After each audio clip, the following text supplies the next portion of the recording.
ముఖ్యమంత్రి రేవంత్ రెడ్డి గారు కామారెడ్డికి వెళ్ళినప్పుడు అక్కడున్న జిల్లా కలెక్టర్ గారికి అలాగే అక్కడున్న అధికారులకు కంటింజెన్సీ ఫండ్ వాడాలని చెప్పి వాళ్ళకు కొన్ని ఆదేశాలు అయితే జారీ చేశారు. ఇక్కడ కంటింజెన్సీ ఫండ్ అంటే ఏమిటి? కంటింజెన్సీ ఫండ్ అంటే ఎప్పుడైనా సరే అనుకోకుండా యుద్ధాలు వచ్చినప్పుడు, అనుకోకుండా భూకంపం వచ్చినప్పుడు, అనుకోకుండా ఏమైనా వరదలు వచ్చినప్పుడు, అనుకోని డిజాస్టర్స్ వచ్చినప్పుడు ఈ కంటింజెన్సీ ఫండ్ అనేది మనం వాడుతాము.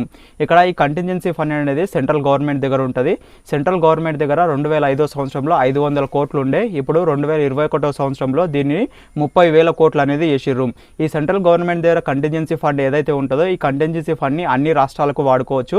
ఇక్కడ ప్రతి ఒక్క రాష్ట్రానికి కూడా కంటింజెన్సీ ఫండ్ అనేది ఉంటుంది. ప్రస్తుతానికైతే మన తెలంగాణ రాష్ట్రంలో కంటింజెన్సీ ఫండ్ అనేది 50 కోట్లు ఉంది.